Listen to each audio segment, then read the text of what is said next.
Sometimes we're not too old, we're just too uncomfortable. There's totally a difference there. Hi everyone, I'm Sandy Vecchi, and this is No Rules, No Rules, Just You. So grab a cup of coffee or a glass of wine if it's after 5 o'clock, and let's have a conversation. Okay, this feels a little weird here. As you can see, well maybe you can't see it all, but I'm in a playground and I'm sitting on a swing by myself at 68 years old. And I have to admit, there's a little part of me wondering if someone's from the playground's about to come over here and ask me, so where's your grandchildren? I don't have any grandkids with me today. Actually, I don't have any grandkids yet, but that's about to change. I'm expecting my first grandchild in August. Woo-woo! I'm so excited. So technically, I guess I could say I'm practicing. I'm just swinging by myself with a camera pointed directly at me, which now that I say it out loud, is probably raising more questions than the fact that I'm on the swing. But here I am. And maybe that's the point. When did we stop doing things just because? Just because they were fun. Not because they were productive. Not because they were checking something off a list. And not because there was some bigger purpose attached to it. Just because we wanted to. When did we stop playing? Think about it. When we were kids, nobody had to teach us how to play. Nobody put it on the calendar. Nobody said, okay, Sandy, from 2 o'clock to 3 o'clock today, you're going to go outside and experience joy. We just went outside. That was pretty much the plan. Go outside. My mother used to say, come in when the street lights come on. Somehow we filled entire days with absolutely nothing. And it was wonderful. We rode bikes. We made up games. We climbed things, we probably shouldn't have. We laughed at things that really weren't that funny. We did things we weren't good at. And nobody cared. Nobody said, I'm not really good at this, so I probably shouldn't do it, shouldn't even try. We just tried. And then life happened. Jobs, kids, mortgages, responsibilities, people who needed us, and somehow here along the way we became really, really good at being adults. Maybe a little too good, because now when somebody asks us, what do you do for fun? And some of us need a minute, some of us need a long minute. I've been sitting here on this swing, sweating, trying to remember the last time I did something like this. Just got on a swing on a hot day, and honestly, I can't remember, which is kind of sad, but also kind of funny, because here I am at 68 years old.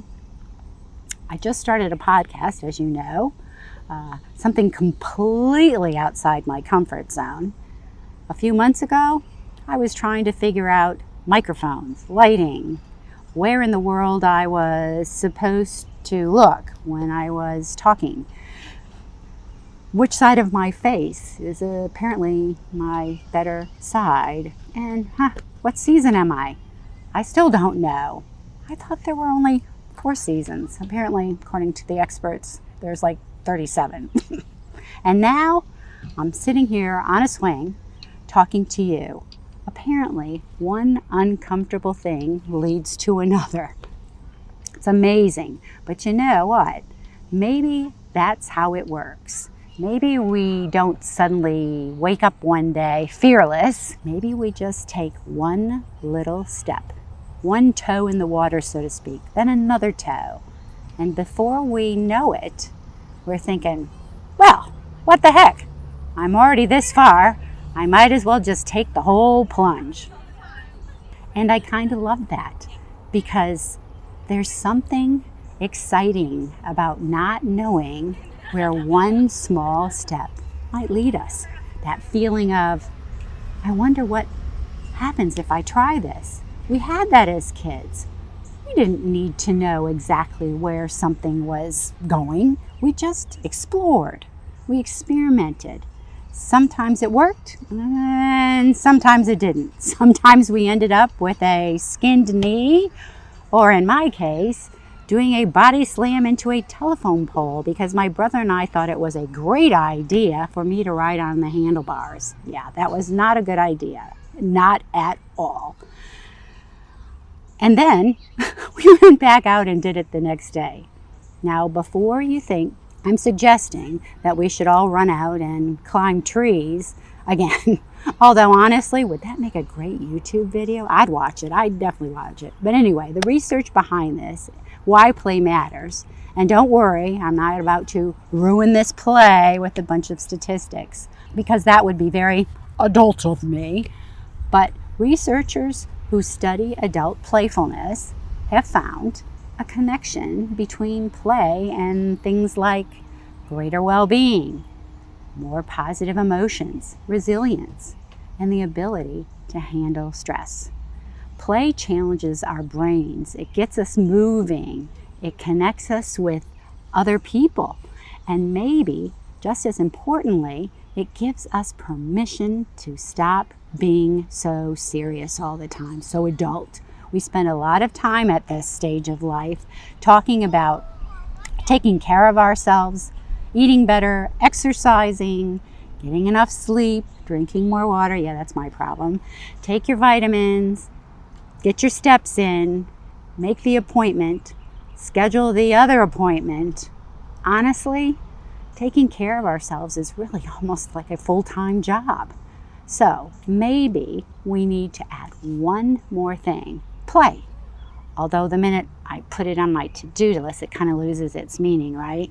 Yeah, kind of does. But you know what I mean. And maybe the easiest way to start is don't do it alone. Bring a friend. Bring your partner, your husband. Bring somebody who is willing to look as ridiculous as you are. Because doing something silly alone can feel kind of awkward, strange. Trust me. I'm the one who's currently sitting on the swing talking to a camera by myself. But doing something silly with somebody else, now you have a story, a YouTube video. Exactly. Maybe it's miniature golf. Maybe it's bowling. Maybe it's pulling out an old board game like Monopoly. Maybe it's going somewhere here that reminds you of being younger somewhere. Or maybe it's something completely different. Something that pops into your mind and immediately makes you smile. That's a really good barometer of fun right there, smiling. It's a great barometer. Don't overthink it, because we are really good at that by this stage of life. Just notice what made you smile and maybe go do that. And don't turn it into something big. You know what I mean. You don't have to master it. You don't have to get good at it. You don't have to turn it into a side hustle. You don't even have to make it a social media post. Probably not. Imagine that.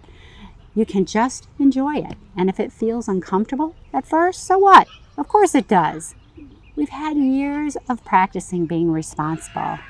We've had years of being told, grow up, act your age, be productive, use our time wisely. So yes, trying something might feel awkward. But maybe awkward isn't a stop sign. Maybe it's just a sign that you're doing something different. Because I'm starting to realize something.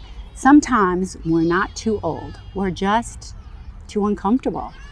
There's a difference. There's totally a difference there. And think about how many meaningful things in our lives started that way. We tried something. We felt weird, awkward. Oh God. We wondered what in the world we were doing, what we were thinking, and did it anyway. And then something opened up.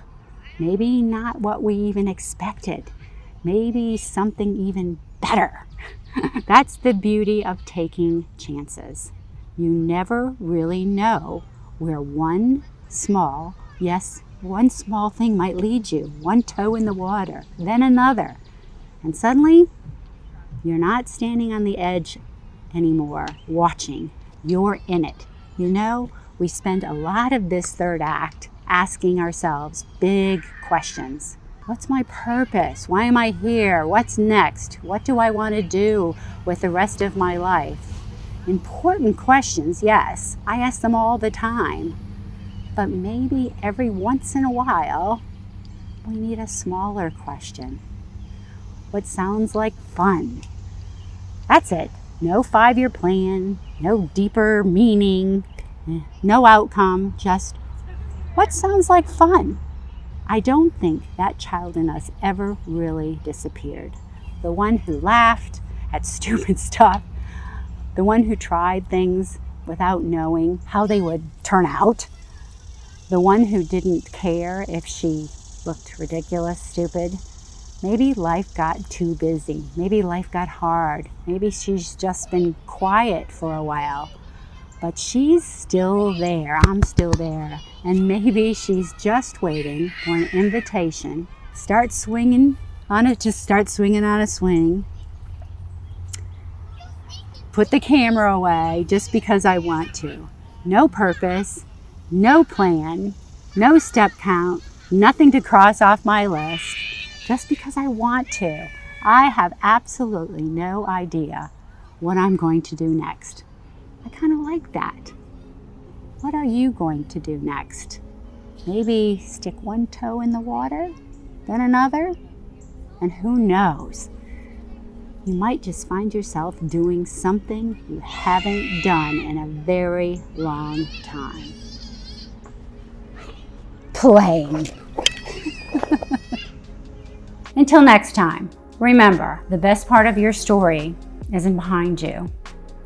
It's the third act you're writing right now. So give yourself permission to ask new questions, to dream new dreams, to become more of the person you've always been, beneath the titles, the responsibilities, and the roles.